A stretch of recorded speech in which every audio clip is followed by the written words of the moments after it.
All right, thanks, Jessica. Let's get back to our top story now. The White House is said to be holding off on a decision to grant Huawei licenses in retaliation for China's decision to halt U.S. agricultural purchases. Now, this latest salvo coming as the Trump administration works on a list of Chinese imports that it plans to hit with fresh tariffs next month. Let's get over to Washington now and our reporter, Greg Sullivan. Greg, how much of an escalation would you describe this as?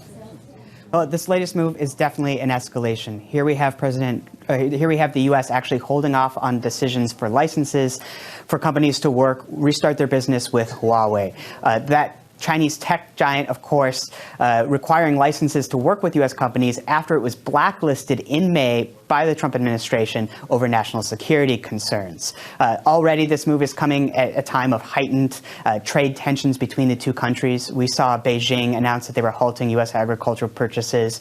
We saw the yuan weekend in the U.S. labeled China a currency manipulator. And of course, last week we had President Trump's threat to impose this latest round of tariffs.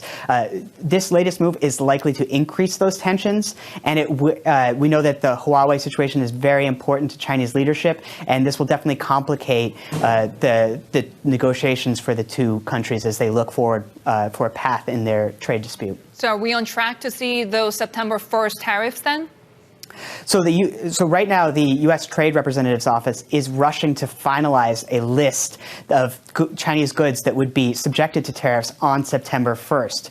After President Trump announced those tariffs last week, catching some by surprise, that office has been working overdrive to try and finish that list. The list will be a revised version of a list that they released in May. That list included items such as laptops, cell phones, children's toys, clothing. So this latest round of tariffs is the consumer is likely to feel the pinch of this more than previous rounds. Additionally, businesses that had previously lobbied to successfully keep their products or products they import off the list of tariffs may not be so lucky this time, as this list is likely to virtually cover all Chinese imports into the U.S. Yeah, we have seen so many business leaders, lobbies, tech CEOs meet in the White House trying to really find a solution to these tensions. They must not be too happy.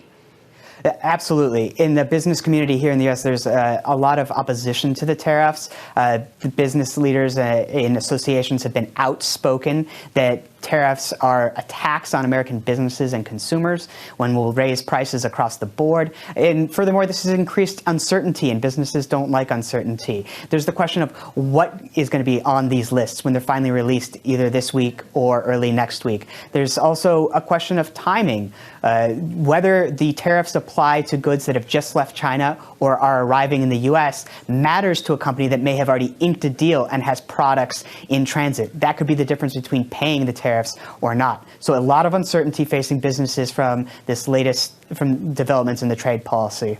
Greg Sullivan, thank you so much. Our Washington reporter joining us. And if the PBOC allows for more weakness at the moment above that 7 level, how supportive would that be of the economy? Yes, I think indeed with higher tariffs, weaker exports, and deteriorating current account, China's RMB is definitely facing more downward pressure.